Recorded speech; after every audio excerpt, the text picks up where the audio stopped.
We had a packed house here in Bratton County, so I got to talk real loud, make all the other agents feel bad. But it's good to be back up. I hope everybody can see me from there. I can't tell. I guess you can. Good to be back up here in Polar Bear country for the, I guess, district champions in football, Division One. And so we're all out to District One. Pretty much everybody. Yes. Okay. The series was that the agents have put together is a pretty broad, encompassing one, but particularly bringing all aspects of basically estate planning and particularly emphasis on farmers. So a big thing is we've got the farm. Now what we're going to do? How do we pass it on? How do we do all these different things that we hope we can do? Okay. Nope. So the main thing is you got to have a plan. If you fail to plan, you plan to fail. I had an advisor told me that. I think he was worried I wasn't planning enough. But so we need to come up with a plan. And the real important part that I want everybody to realize is just because somebody else does something, that doesn't mean it's going to fit you and your family. Because every situation, small details can totally change the plan. I mean, literally days of when somebody transfers something to when they go in the nursing home or when they apply for Medicaid, how they handle a sale or for tax purposes, all kinds of things. Small details matter greatly. So I usually try to tell people if you're over 50, if you buy, sell, trade, or give anything away, you better see a lawyer first. Because if you do the wrong thing, it could cost you thousands of dollars that could have been saved or protected for just a little bit of planning. Okay? Other thing is, when you're dealing with a farm, you've got a farm business. Now, whether that's a business that you have a family member that is involved, whether it's a father and son, two brothers, daughters, sister, whoever, even if it's just you and your farm business, it's different than somebody that lives in a subdivision that has a house and some retirement funds.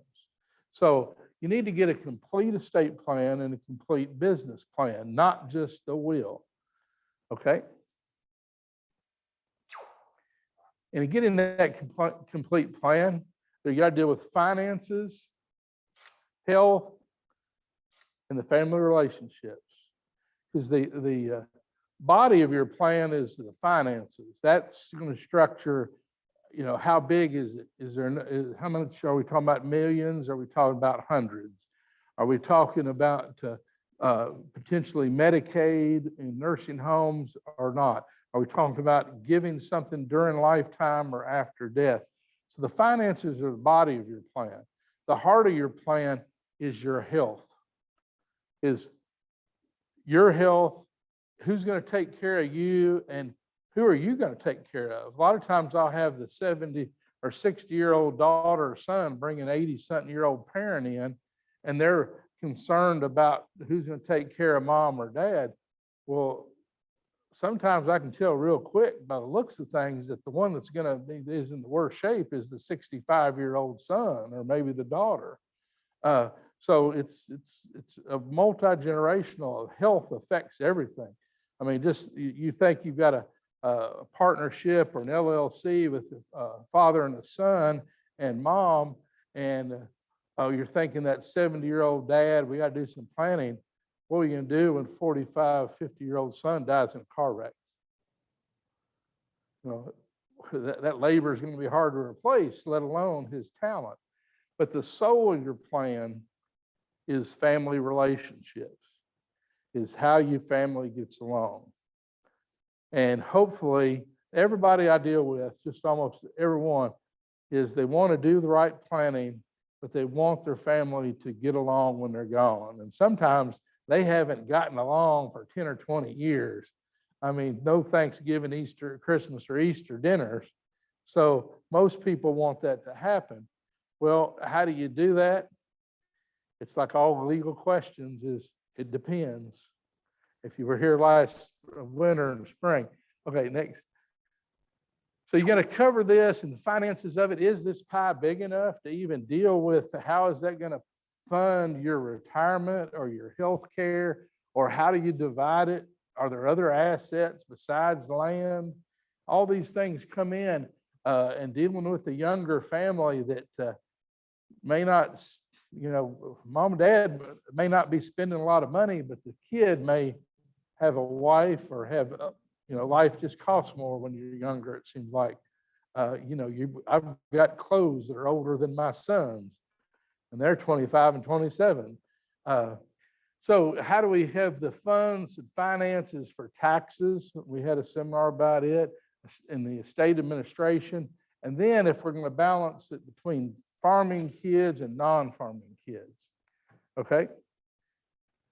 So taxes we talked about, there's inheritance tax that is determined by the state of Kentucky, how you're related to the deceased person. Good thing is we went over last winter is inheritance tax.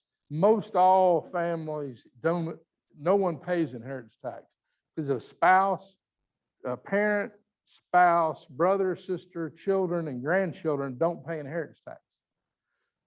About the only people I deal with pay inheritance tax are nieces, nephews, and unrelated parties. So inheritance tax, we don't worry about. Estate tax. Right now, there's a $12 million exemption per person. So if you have less than $12 million, you don't pay estate tax.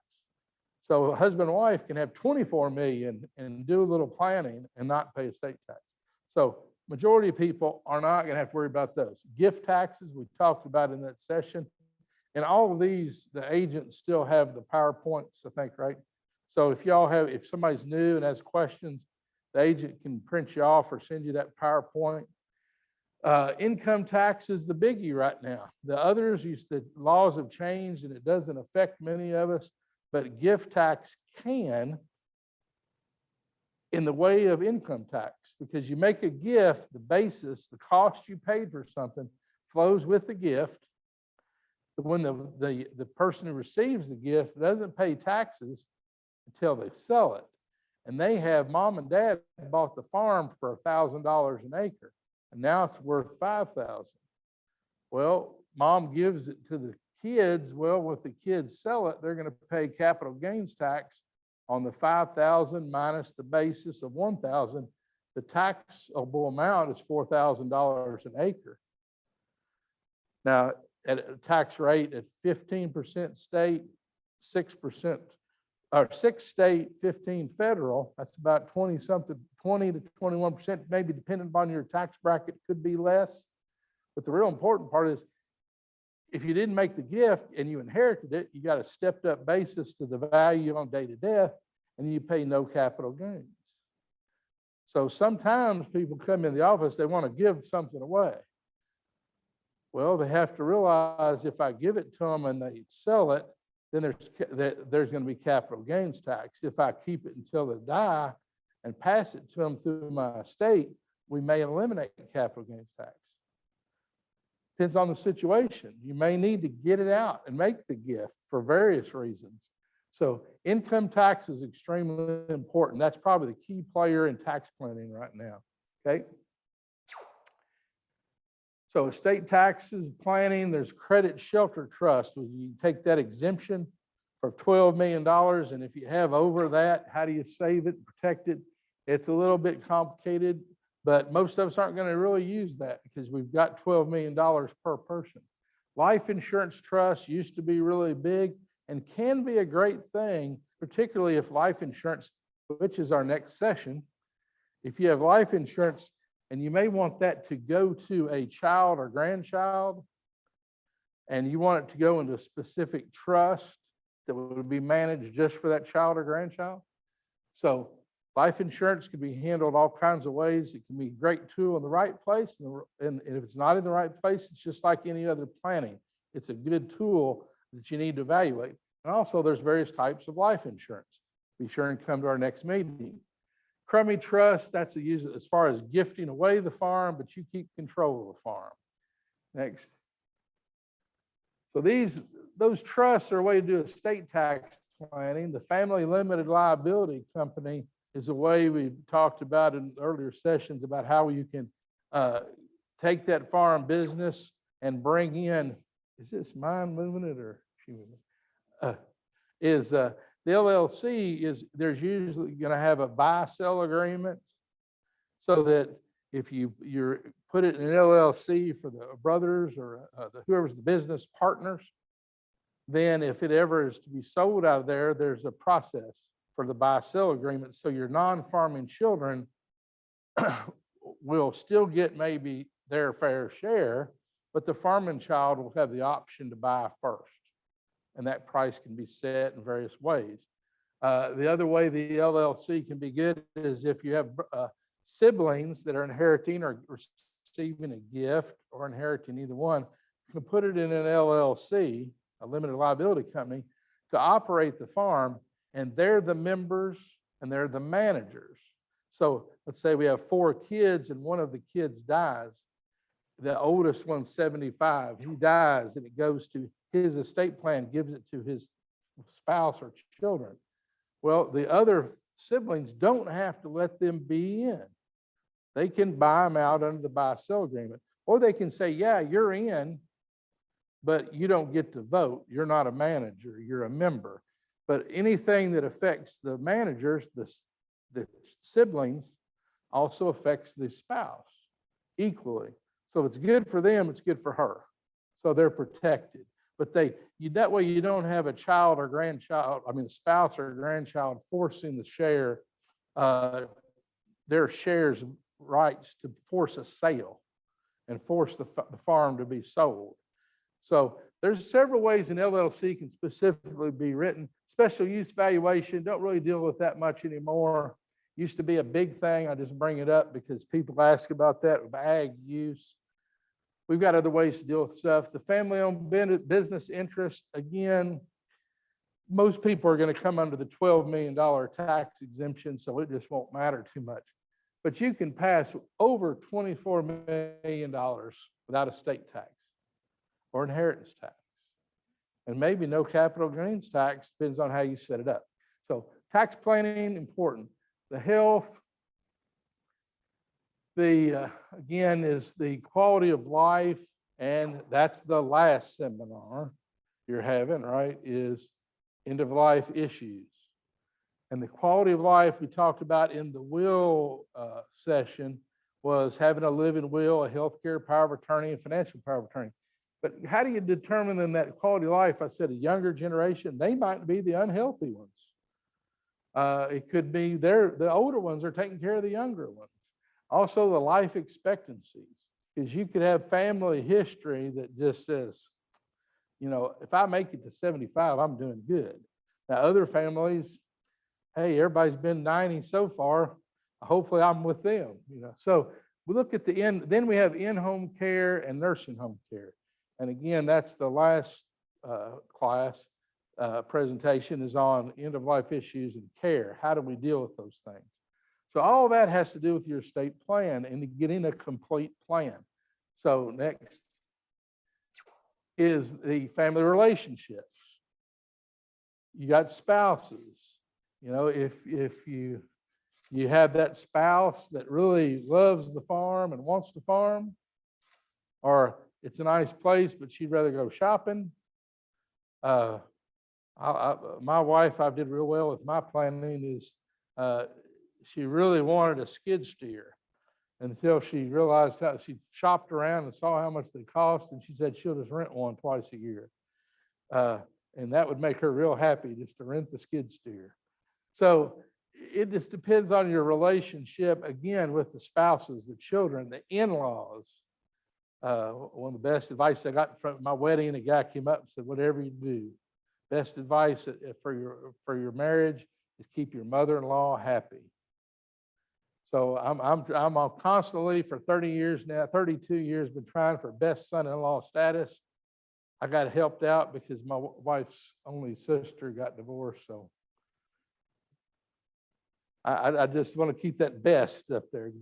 The children, yeah, you may have children that are interested in the farm. You may have children that aren't. And that's, that doesn't mean there's anything wrong with them. We don't have to get them evaluated or anything. It's just some people have it, some people don't. The spouses, you could have a farming kid that has a non-farming spouse. How does that fit into the whole point? The grandchildren, where do they live? How do they involve with the farm? But all those family relationships you can see are really the soul of your estate plan. It's about the family. Land is important, but family is everything. Okay.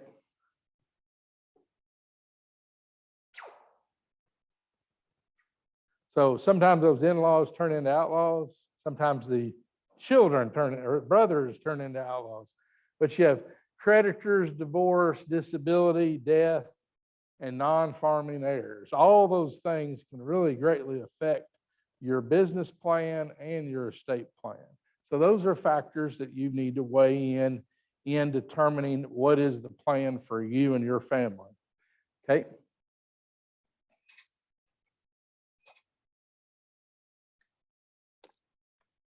So in the complete plan, we got to have that farm business plan, because I have people sometimes they want to gift the farm to the son. And then we go through things and the son goes, why would I want it? I can't afford to keep it. Mom and daddy haven't, it's not a profitable business. Well, that happens. Then maybe you got to figure out something else. Okay, he doesn't want it. Well, we'll keep it as long as we live here, then we'll deal with it later in the planning. The disability of the farm business we talked about. What if that young son dies, who's a major management and labor part of it? Talking with the family about the succession planning of who really is going to be involved with the business. Is it passable? Or is it a key part that this child or grandchild could get and then build on it? And we've seen that a lot in the last 20, 30 years, where the initial farm is the base, and then leases or buying, and it builds a sizable operation that is economically viable. Then how do you deal with it in the estate? Is making sure that that business plan is part of your estate plan, so that it's accounted for, because you want that business to keep on going while you're dealing with the estate. Okay. So in the complete farm estate plan, we talked about the business plan, is you need to have a living will. The deal is if you're terminal, how are you going to be your caretaker? Who's making those decisions? The power of attorney for health care is if you're not terminal, but you just need somebody to deal with the insurance company, need somebody to deal with the hospital, doctor's office, pharmacy. Who's going to do that? Then you have power of attorney documents for finances. You're handling your bank accounts, your assets, any other claims, buying or selling property, dealing with taxes. So those are distinct 3 different documents that everybody needs, whether you're 18 or 98, whether you have millions of dollars or no money at all, because everybody has to deal with health care, and we're all going to die. So how are we going to handle, who's going to handle that if we need that living will to come into play? Then the will, the last will and testament, that's your basic estate planning document, but that doesn't mean that's the only document. That may be just a part. And that's where this session is going to get into trust. Lots of people have questions about trust. There are lots of different types of trust. They can be customized to work to fit your situation or not. Sometimes people come in and they say, I got to have a trust. I got to have a trust. The blinders on and they got to have a trust. I said, well, why do you have to have a trust? Well, so-and-so at church told me that's what I needed. Like, well, does so-and-so at church have a law degree, or a CPA, or, an insurance agent, somebody that's got some, oh no, but that's what they did. Well, then you don't get into it, but it's, well, how many kids do they have? How much money do they have? What are their assets? Unless you've spent time really analyzing that situation, it's awful hard to give advice. It's easier just to say, this worked or didn't work for our family. Maybe you ought to check it out. That's the important thing. So trusts are what we're going to hit and cover tonight. Again, it's not just the mega wealthy that can use trust. I've used a lot of trusts where we've got a 100-acre farm, $10,000 in the bank. But dad's gone and mom is likely to go in the nursing home at some point. How do we save the farm? Now, post-COVID, the question is not how do we save the farm, it's how do we save the farm and keep mom out of the nursing home. So that's where long-term care insurance, end-of-life planning, these other things all become involved. So the next two sessions really tie up this whole end of what this series has been doing. But in trust that I use in farm estate planning, some of the terms that you need to know that make it a little different, you can amaze your friends and embarrass your family and talk like a lawyer, is revocable. A revocable trust just means you can revoke it. You have the power, usually the person that started the trust is the grantor. They grant the assets in. The grantor, the person that started the trust, is usually maintains some sort of powers that they can change the trust. Whatever you do in planning, try to be flexible. Try to keep flexibility in your plan because you don't know what all is going to happen. Now, we can guess and project over the next 3, 5, 10 years. These things could happen. These might happen. These probably will happen. But then again, something could happen that takes it over to another situation we didn't have a plan for. So have flexibility. A revocable trust usually has the most flexibility because all you got to do is tear it up. You might have to change a few documents that are recorded, deeds, leases, some other things. Irrevocable is the opposite. You can't revoke it. So an irrevocable trust is a trust that's not revocable by anyone. Usually the irrevocable trust may maintain, the grantor may maintain power to change the trustee, but they can't change the terms of the trust. That's real important where you're giving power away to maybe the next generation, the children, but you don't want them to do something like sell the farm while I'm alive. That's an important one. Inter vivos, it's during lifetime. So while you're alive, you could do a revocable trust, you can do an irrevocable trust. A testamentary trust is a trust that comes from your last will and testament. So after death, this trust is in place, but it's not funded, and it pops into being either through the will or through the trust, the revocable trust. But as it changes because the grantor is the beneficiary, they've died. Now who's the beneficiary? Who's the trustee? So those are main key terms. Each of those also has impact for tax purposes, for income tax purposes particularly. With the IRS, they want to know, is it revocable? Is it irrevocable? How is that done? Then a big thing that we use trust for in farm estate planning is Medicaid planning, because you have a 5-year window to gift things out before you qualify for Medicaid, and they'll be exempt. So that's some of the key terms and places we'd use, okay?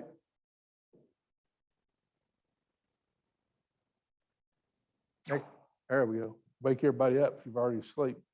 Okay, the revocable trust a lot of times is a basic trust that it says, I'm the grantor, I put it in, I'm the trustee, I'm the beneficiary. Most people driving up and down the road wouldn't know anything changed. I still make all the decisions, I still sign all the checks, but for the IRS, they just disregard it because for them, nothing changed. You've still kept the power to do everything. So therefore, it's a disregarded trust, and you don't even file a tax return for it. It's just your 1040. Now, if it goes from revocable to testamentary, it says, when I die, I'm gone. This is the alternate trustee or successor trustee, and he or she is going to manage it in this way. And those terms can be changed at any time up until the moment you die. And you better have had your pen ready and you wrote it down before you died. So after you died, it becomes a testamentary trust. Now it's a different animal because now the IRS, the person in power, the trustee, is like the attorney in fact in a power of attorney document. They don't own it, they're just controlling it, but it's not taxable to them. So the IRS is real key on where these places fall. The inter vivos irrevocable trust, a gifted trust, assets during lifetime that's irrevocable. That's, again, important because you're saying, I'm going to change and give up control, but I know what the terms of the trust say that it's going into. And you want to make sure you got those lined out and you've maintained some flexibility there. So if you do that, you gift it away, and usually the parent may still live on the farm, may still operate the farm. But for tax purposes, for Medicaid purposes, I'm just the tenant. I've given it away to the trust that's going to manage it for my children, grandchildren, spouse, whoever. The irrevocable, inter vivos irrevocable trust could also, again, be for, I've had families that had a special needs grandchild. And the family, the parents weren't the best money managers in the world.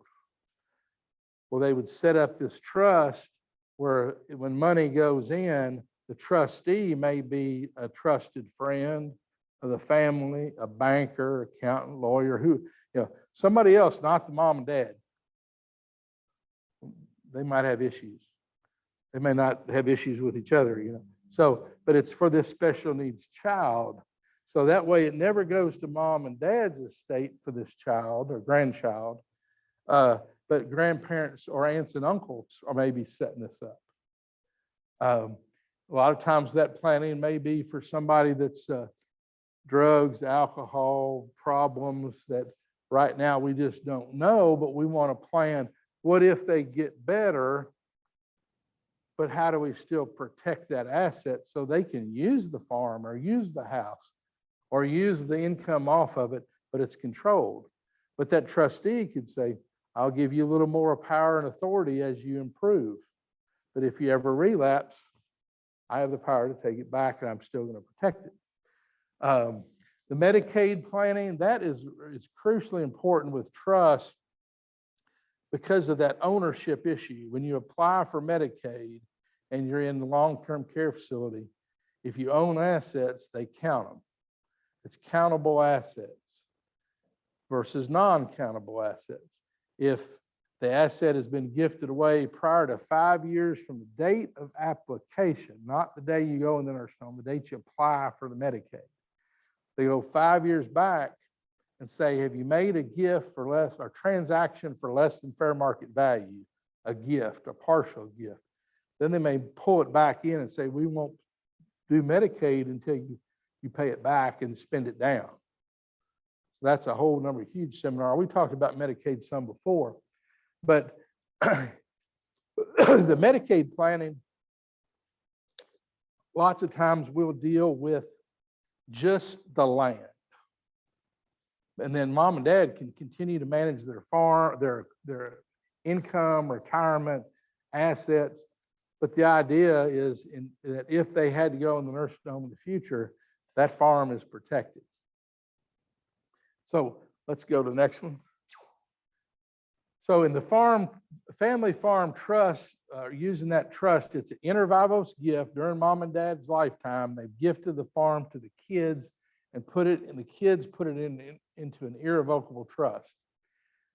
Again, it's primarily done for Medicaid planning.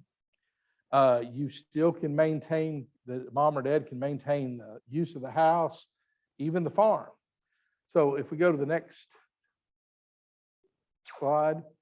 Okay, this diagram, if you start at the top up here where the parents own the land and they deed the farm, maybe some cash, sometimes that, to operate the farm with, or to help protect those assets. Because maybe they've got a good income they can live on, retirement income, but they've got other assets that they don't need for retirement, that could be CDs, other type as cash investment stock, that could be placed into, gifted to the kids. The kids then deed the farm and put money into, or also put money into the family farm irrevocable trust. But now over here on the left, the house or the farm, the parents want to stay. So they actually do a lease from the trust, and they're the tenants. So you got a written lease. So when Medicaid comes calling, they say, nope, mom and dad haven't owned it. They've been leasing it. Here's the lease. Now, they pay rent. They have to pay rent. Because if you're not paying rent, did you really give it up? And usually the rent can be property taxes and insurance. Mom and dad are paying that anyway.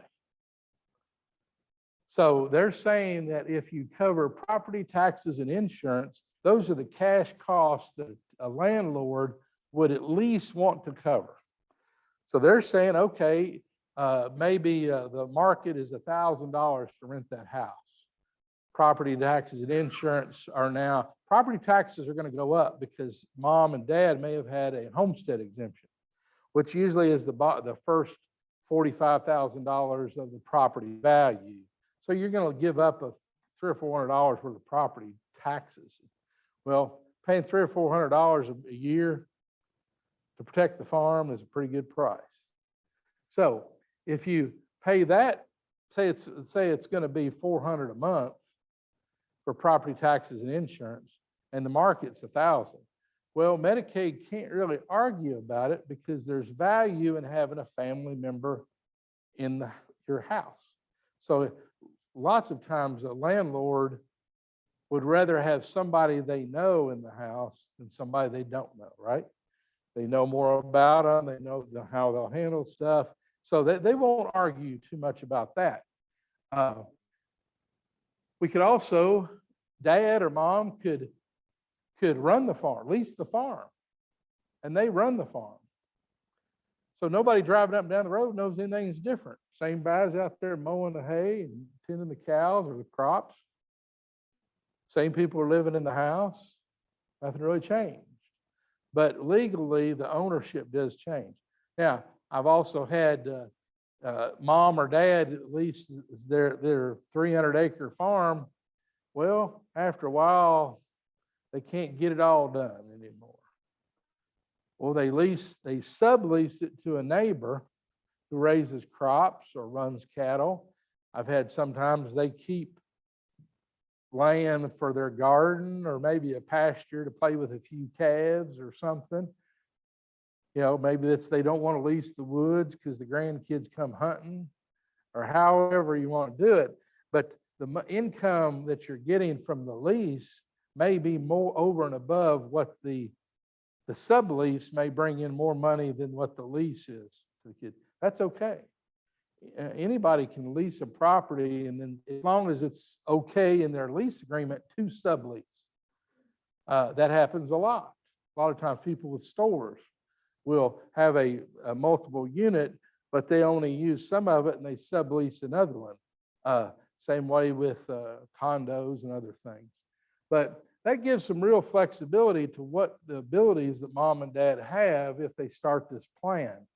Now, in the irrevocable trust, the grantor, who puts it into the trust is the kids, the child or all the children.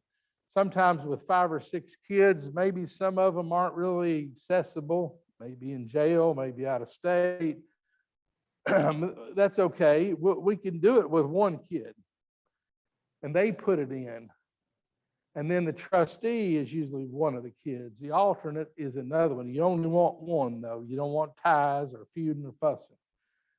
But the beneficiaries may be all the children, and the terms of the trust, and then at the bottom, are the terms of mom and dad's will.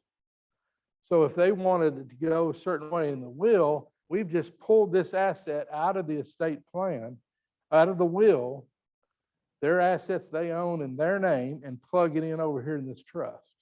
So in the end, it's still handled like mom and dad want it. So mom and dad will want to know that before they gift it to the kids, and then the kids put it in. And the reason why we do that is to be, that's kind of, I've done it for a long time. Medicaid, it's hard for them to challenge it if it was actually recorded in the kid's name. Because legally at that moment, they can do anything they want to with it. It's a gift, it's out.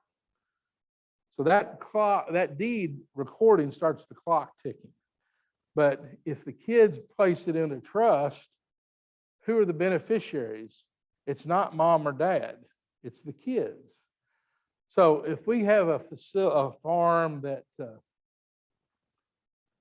is particularly grain farms that are generating $200 an acre rent, or I've got a farm on the other side of the Ohio River, Cincinnati, in Gallatin County, they may possibly be leasing 500 acres for $25,000 a year to hunt.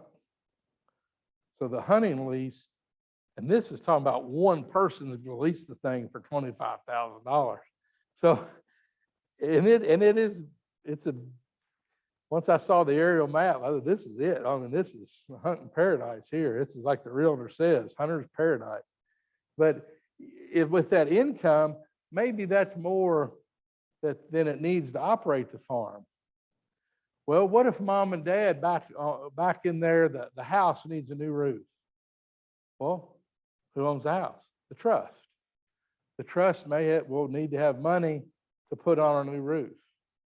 Well, if we have farm income that it's funded the trust, that's good. Sometimes we don't. Let's say it's just a smaller cattle farm and it's breaking even about it, and it's providing a good fund for everybody.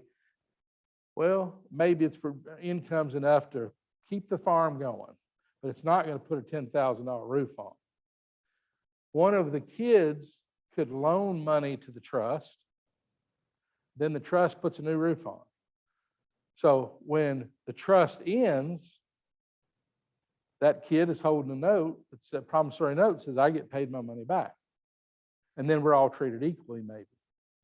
So a lot of times that's how we fund it. Also, if we have the mom and dad need money, we can distribute money upwards, like on that below from the farm, family farm trust up to on the left, the trust distribution goes to the kids. Then the kids can give money over to mom and dad because there's no rules that say anything about kids having to pay for mom and dad. But if they gift it to mom and dad, now it's countable to mom and dad. Well, if something is paid for mom and dad, that doesn't count against them. A typical situation there might be mom or dad are in the nursing home. One of the kids buys him a big screen TV for his room. It's a gift. Medicaid can't complain. They don't, the parent doesn't own it. Now, if I'd given them $500, then they have to count that $500 now as an asset. But personal property like TV, they don't care. If mom and dad are still at home and haven't gone on Medicaid and we're inside this 5-year look back period and where the goal is to keep mom and dad at home, but if they did go in the nursing home, we want to protect the farm. So we could do that with who pays for mom and dad's care. Maybe they have long-term care insurance. Maybe they have some cash they're spending down. Maybe one of the kids pays directly to the healthcare provider or the caregiver. Or maybe they're the caregiver. But any of that receipt of that care is not cash in their hand that's counted against them. So again, back, it's the buying, selling, trading, or giving anything away after you're 50 has implications. But this is a way to give away the farm, but keep control of the farm. So then it's got described there at the bottom how we maintain the house, how mom's needs, dad's needs. So this is just there's variations off this that we could kick in depending upon the situation. If you have long-term, mom or dad have long-term care insurance and it pays for care for 5 years, there's your 5-year look back. Maybe it pays part of it. Maybe mom or dad are a veteran that gets it's called Veterans Aid and Attendance Care. That's a VA benefit that pays for you could be at home, you could be in an assisted living, or you could be in a nursing home. Medicaid only pays at the nursing home. But VA, if you qualify, can get it and cover in-home care. And that's not counted against you because it just comes in. So there's lots of other things that deal with trust that can help cover your family situation. And as you see, it's all tied together from a living will, power of attorney. If none of this has been done and dad becomes where he can't write, but we've got a power of attorney document that gives son the power as the attorney in fact to buy, sell, or lease property. Now we can do this deed, protect the farm. Dad may still be at the farm, but if he doesn't have that power of attorney, can't do it. If you have a guardianship, court-appointed guardianship, because dad didn't have the power of attorney, you can't give away or sell property under a guardianship without court approval. And if you do, that money has to come into to mom or dad's assets. So these base documents, living will, healthcare power of attorney, financial power of attorney, they become critically important for a trust. And even so to me, the most important documents, the first thing I want to see is, do you have a living will? Do you have a healthcare power of attorney? Do you have a financial power of attorney? If you got those, let me see them. How long ago were they written? Do they include the power to sell or transfer property? If they don't, we need to update it. If they've been good and they're up to date, ready to go, then we could move on in the estate planning to wills, trusts, other things. A lot of times when I do, people will send in their forms, their worksheets, and the first thing I'll call and talk to them is, you need to go get a quote for long-term care insurance. Doesn't cost you anything to get a quote. So they may need to go get a quote because they've been told it's too expensive. Well, it depends. Depends on your situation. So it could be that long-term. I've had several kids go, hey, I'll pay $5,000 a year for long-term care insurance. It's going to pay $5,000 a month if mom needs it. And a nursing home could easily now cost $100,000 or more. So that kid said, hey, I'll roll the dice. I'll pay $5,000 a year if I'm going to be able to protect the farm or at least keep part of it and not have to come up with all of it. There are other trusts that we can do. There are other things we can do, but these are the more common ones we've talked about in the series. Mainly just you need to be aware there's tools. And you need to find an advisor that understands the type of insurance we're talking about, the type of financial planning, the type of estate planning that all goes together to come up with a complete estate plan. And sometimes it all goes back to, we need to look at the business plan, maybe your last 3 years tax returns to see, do the kids really want it? Or if you gave it to them, could they afford to keep it? I've had families that they've gone to some lawyer somewhere and they say, I want to deed the farm to my kids. And they go, okay. They deed the farm to kids. Next thing you know, there's an issue. Something happens and one of the kids gets sued and they go after the assets because it wasn't in an LLC or a trust to protect it. Or maybe they did that and then they realized, oh, mom's going to go in the nursing home before the 5-year look back's over. And we got to give it back. But we can't give it back because Jimmy over here mortgaged it.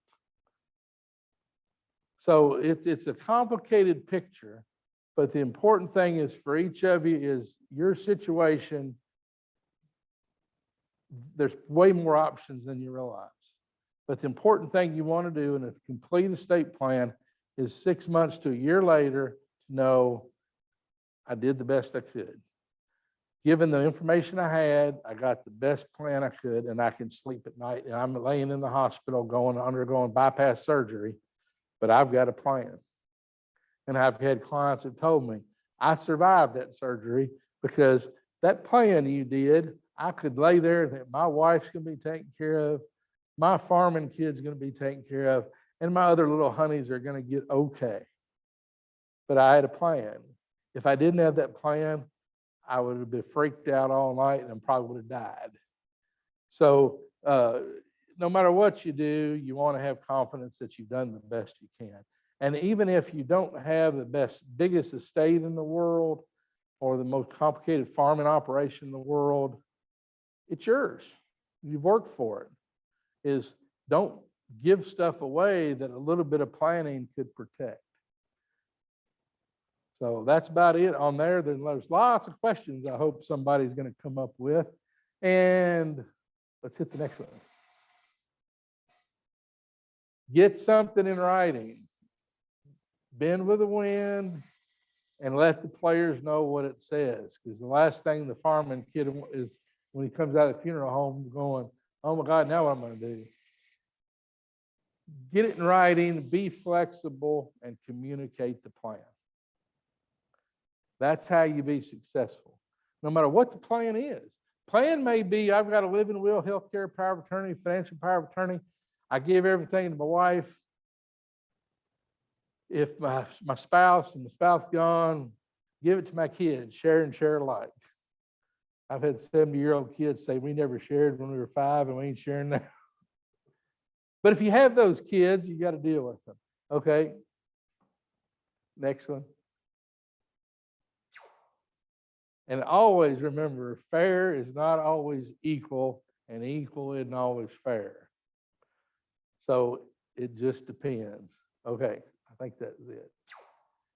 How do we do it? Start with something. At least you're coming to the seminars, you're watching it, you're gathering information.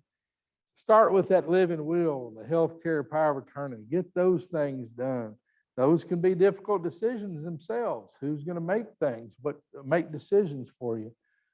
Maybe you need to talk about it. Maybe you need to think about it. but you've got to chip away at it a little at a time if you can. Make sure you get some professional help, not just for any mental things you have going on, but for your finances, for your insurance, for your law, your legal aspect. Hopefully these people understand what a farm is. It's hard to do right now because I'll have people all the time that it's like, ooh, this is a very well-written estate plan. It's about that big. It has all kinds of trusts involved in it. And I'll ask them, well, if this happens, what's supposed to happen?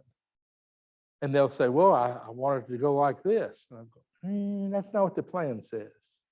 The plan says if you lived in a subdivision and all you had was a house and some retirement fund, that's what's going to happen. Oh, this is a farm. Current laws and regulations can change. Just because you did something with mom or dad and their estate or their planning, or even Medicaid, the neighbor down the road, they had to do something for Medicaid purposes, things change. So they may still be the same or they may not. So you always need to check. Next. Without a plan, oh, that was real catchy too. Without a plan, you get what comes. With a plan, you may get what you want. So hopefully you get what you want. Okay, do we open it up for some questions or on any of the other sites here, or how do we got to handle it? How does it work? Yeah, we can open it up to questions, guys. If you have any, please put them in the chat. Lost it there. Also, if you have any questions on just the earlier subjects and that we did last winter or the leases, you know, any of those. Okay, now as we're kind of wrapping up and moving and adding and moving to the next session, now would be a good time to catch up on maybe some questions you've been thinking about. All right, question number one, Keith.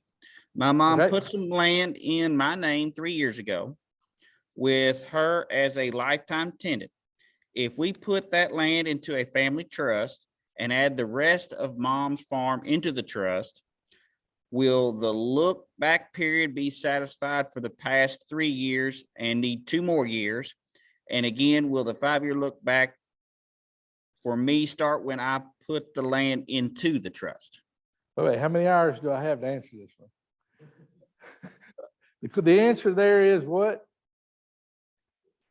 The packed house here in Brighton County says it depends. It depends on the asset. The part of the land that was placed into was deeded out, but mom kept a life estate.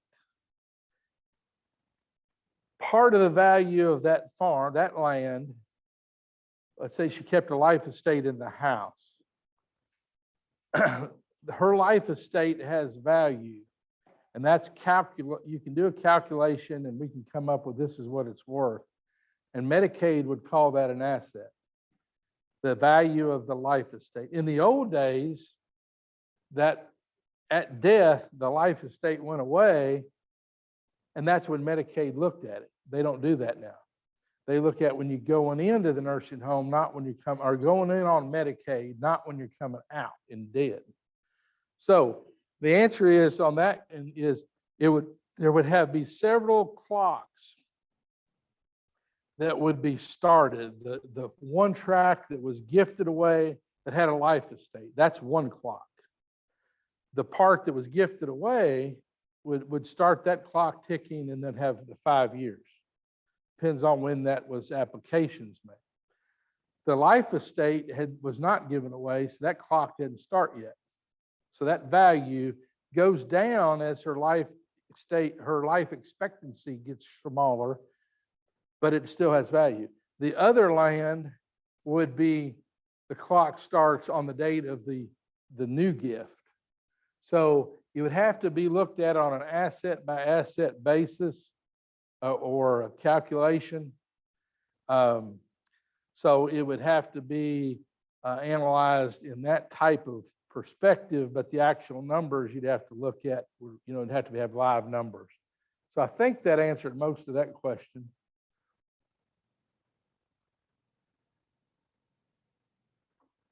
Do we have any more questions? I don't see any more in the chat, and my guys here don't have any either, Keith. Okay. But, go ahead. Oh, you do? Okay, go ahead, Phil. But if you all think of any over the next 2 weeks, over Thanksgiving, feel free to email your county agent. We know how to get a hold of Keith, and Keith, you'd be okay to answer those questions, right? Oh, sure. But it's not, you're not going to get you're going to get an idea of how to handle it, how to approach it, but you still have to get it specifically analyzed. Were there any question about the earlier documents we talked about, or the farm lease that Jonathan Shepard did? Do you have any question about farm leases that you might have thought about? We can address those too. Big thing, go ahead. I'm not seeing anything, so I'll let you go ahead and talk. What I was going to say is on the farm leases, again, it's a good lease. Got to get it in writing. But you want to address that Jonathan went over the different things that go into it. One of the things that is people come up with is, oh, how much can I get? What's the rate? How much?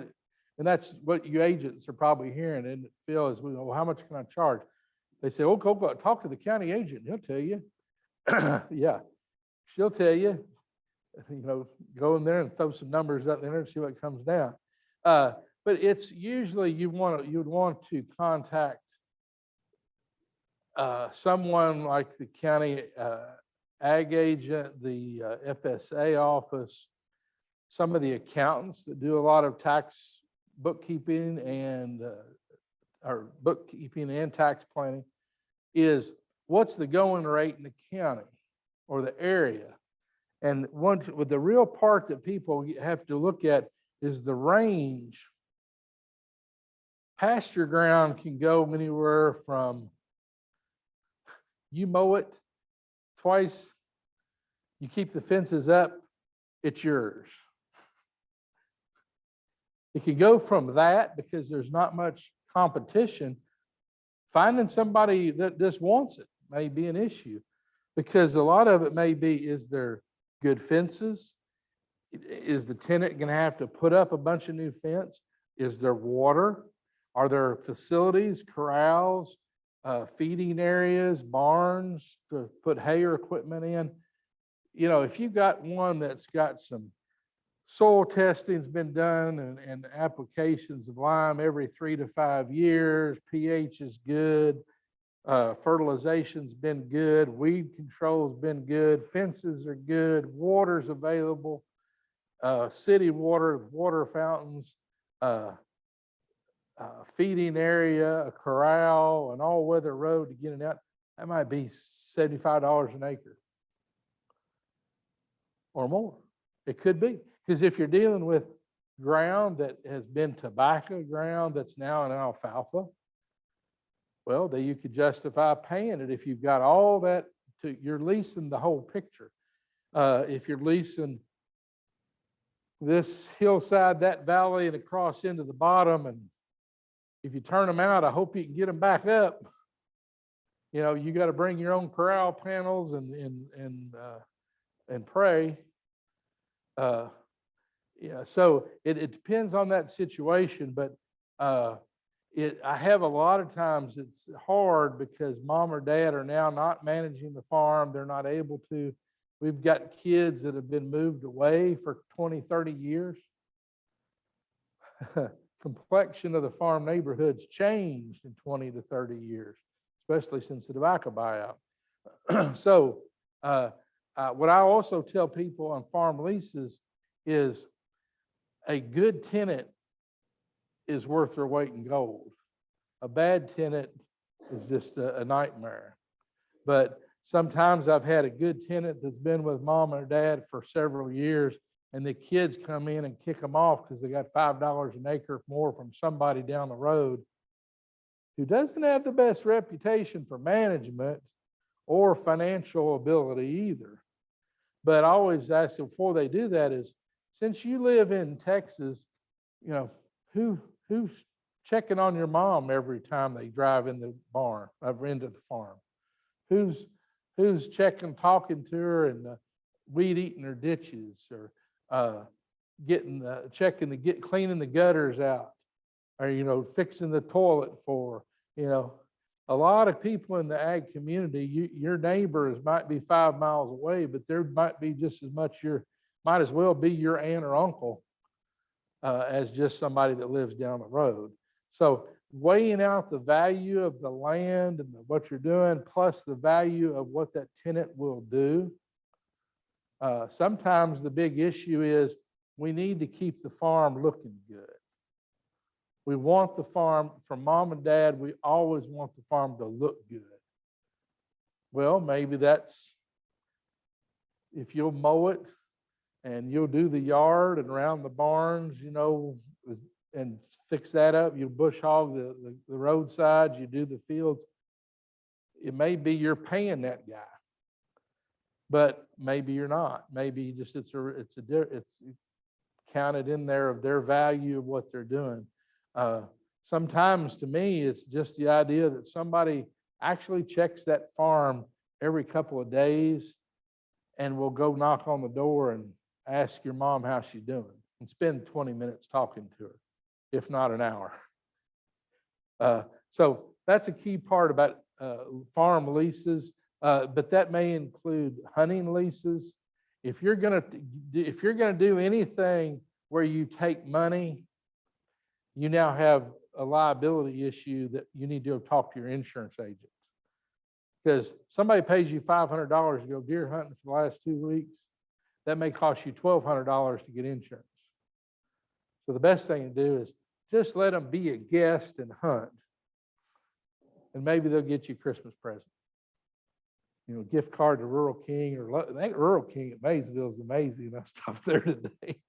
That's twice as big as the rest of them. Any other questions that come Yes, up, sir. Phil? Yes, sir. Got some more questions here. All right. Does the trust protect the cattle as well as the land, or will the livestock and machinery have to be sold off for Medicaid? They can be gifted, but it has to be documented. So what we would have to do is identify the equipment, just like you would for tax purposes, and the cows. We would have to have at least a bill of sale that says for $0, I've transferred these cattle, because they don't have titles. Trucks, trailers that have titles, that's different. You'd have to transfer the titles. But when you transfer to gift it away from mom or dad, it could include the farm equipment, the livestock. It could include feed inventory, tool, supplies. It could include $50,000 in cash plus this investment fund. It's just, you just got to document the gift. That's the key part there, getting the documentation. And now, once it's gifted away, mom and daddy can't act like they own it, like get money when the calves sell. That check has to go into the trust. Now, if mom and dad need the money, then the trust can distribute some money to the kids, and then the kids give the money to mom or dad. But if you act like the owner of the livestock and you sell them and you get the money, then you're the owner for Medicaid purposes as well as IRS purposes. So it's documentation, but you can transfer anything away and put in the trust, any type of asset. And once it starts the clock ticking, you've got that 5 years from the date of application backwards. Clock starts ticking when the transfer is made, documented, but it's that 5-year period. All right, Okay. next question. Is there a list of attorneys who specialize in farm estate planning somewhere? No. Kentucky does not technically recognize specialization in legal practice. And, you know, if you call a roofer, they're going to say, well, is it residential or commercial? Is it steep or is it flat? You know, they specialize, roofers and plumbers, but lawyers, you know, you graduate from law school, just go get them. You know, you can do anything. No. The biggest question is asking people that might know. You can, if they advertise, you can say, like at the very beginning of the presentation, it says, concentrate my practice in farm, estate planning, business planning. You can't specialize, but you can limit and concentrate. Because those sounds real smart, I guess. I don't know. But no, there's no list. There are, the tough part is, you know, 40 years ago, almost every lawyer around in an ag community probably was a son of a farmer or a grandson of a farmer. And that was not as, or they probably own land themselves. Now, that's tough because there's a lot of them that haven't done a Schedule F in 20 years on taxes, or they really haven't done estate planning that's dealt with a farm in a long time. Now, there's some around the state that do more. Kentucky, UK, there is, and I think at Moorhead, pretty sure Moorhead offers an ag law class in their College of Agriculture. UK does. Now, that's just an ag law class that is for ag students, but then there's some of them that go on to law school. So finding those people, or just mainly, again, going to county agents, going to talking to people out in the community. I get referrals from all over the state where somebody knows me from somewhere, and But there are some more, there are more in the last 5 or 10 years, younger lawyers that have just gotten out that I found that have ag econ degrees. Now, not many of them have animal science degrees, but now if you need to artificially breed your cow or your goat, I'm your man. I'll trim your horse's feet too. But the answer would be just ask as many people that you think might know, bankers, insurance agents, the extension agents, ag advisors, ag teachers. I mean, the thing is, in the ag community is it's a small community. Is in Kentucky, just about anywhere somebody will say, well, oh, you're from Henry County, you probably don't know this person. But I probably do. I could probably tell you more about their love life than they'd want me to tell you. But same way with anywhere else is they may say, well, where are you from? You're from Bracken County. Well, do you know so-and-so? Do you know? Oh, yeah, they live right down the road. Well, there are always people that are out in the community. That's why when I go to the Farm Machinery Show or the State Fair or the North American or an ag sale or a cattle sale or a machinery sale, I've got a jacket that says Keith Jefferies Law Office on my back. And I was at the feed mill the other day. Somebody stopped me and he said, "Are you the Keith Jefferies?" I said, "Well, it depends on who's asking." It was a grandson of one of my clients that I hadn't seen in 10 years. And he's grown up and has a little boy with him at the feed store. I've gotten referrals from the feed store. But there are other people out there doing it. It's hard to give somebody a list. And what I do, if I talk to somebody on the phone, I'll see what their issues are, and I'll usually send them a worksheet. They send it back. I might just be able to say, hey, there's so-and-so not far down the road that could probably handle this. You might want to call them, or if you want to, if you want me to, I'll call them. Because I travel a lot, but it's, I'm not out trying to get all the business. It's just because sometimes there's somebody real close that could really be of a service, and that's what we do. And that's the other thing in agriculture. Usually everybody's out to help everybody, and a lot of neighbors live miles and miles away. Okay. All right. I got a follow up to our first question. If we that simple one. Yeah, that simple one. If we put vehicles and money and all other assets in the trust name, will this entirely avoid probate? Well, it depends. If mom or dad have any assets left in their name when they die and they're not in survivorship, like when my dad died, he'd had cancer for 3 years. When he died, we thought everything was fine. Everything would have been in survivorship for what they had, until we went and saw the last vehicle he bought. The only vehicle in his adult married life, he put it in his name. And I didn't ask. I assumed, and you know what that does to you. So I had to go to court to have that vehicle transferred to my mom.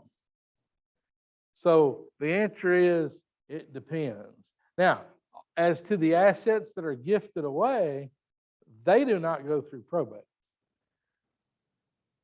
Now, they still have to go through trust administration, but that's not a court supervised process. So, but it's still the same issues of if it triggers the end of the trust, then you still have the same sort of accounting of what are the assets, what are the bills of the trust, well, how are they getting paid before we distribute the assets to the beneficiaries. But that's not court supervised. So that's why your whole picture, sometimes people call me and mom and dad are already in the nursing home and they know they're not going to make it long. They're not on Medicaid, but they've got some money or some land, and they're wanting to transfer it. I'm going, no, no, no. Mom paid $400 for that land. Don't you dare transfer it, because now it's worth $10,000. Your capital gains tax will eat you alive. The other answer may be is maybe this is so imminent that we just need to put the child's name on the bank account as survivorship. So when mom dies, bank account goes to the kid. Maybe we need to go take that money and pay for the funeral. It's a prepaid funeral expense. I have taken that money, that land, and we put, dad is about to die, and we transfer the land from mom to dad. And his will gives it to the kids. So the clock started here. What if mom, it's his second marriage, and after his first divorce, he did not put the second wife on the land. It's not hers. So if he dies and it goes to the kids, and the kids could put it in trust, and they may still care for stepmother, but it's never been in her name. But if a will gave it to her, now it's back hers, and now we've got another whole nother clock to do. So it's an evaluation process that can get real circular, but sometimes it's real clear. You don't need to do this for this, this, and this, but over here, this is what we need to do. And it might be simple. It might be, hey, you know, that let's just say dad gives away all his equipment right now to the son before he dies. What's going to happen there? Possible income tax, capital gains tax, if the son is going to sell it. But if the son's not going to sell it, is avoiding probate so important? For most people, not usually. The more important thing is are the assets and the accounting and the taxes and all that, is that organized and ready to move smoothly, and we can move right on? So sometimes I'll analyze, what kind of bookkeeping are you doing? Who's doing your taxes? And those kind of questions would need to be asked. Okay, following up with that scenario, in that situation, would that beneficiary get hit with a gift tax if it's valued over $10,000? Well, well, you can give $16,000 a year to anybody and nobody cares. What if you give more than $16,000? Anybody that's at the the tax class ought to know. It's not 10,000, it's changed, it's gone up, it's 16,000 this year. But the whole point there is that still doesn't trigger gift tax. If you gifted 116,000, 16,000 would be exempt, 100,000 wouldn't. But they take the 100,000 non-exempt gift off of the $12 million exemption. Now we have $11,900,000 worth of exemption. So if dad only has $5 million or less, or anything less than $11,900,000, it don't matter. Nobody pays tax. So gift tax gets people worked up into a frenzy, but usually it's something that they don't worry about. Unless you're in that top half or top fourth of 1% of the people that have over $11 million. So most of us don't have to worry about that. And the kids love it when the advisor says, yeah, you can give them all you want. But just don't get used to it. That's what mom always says. Just don't get used to it. Okay, any more questions?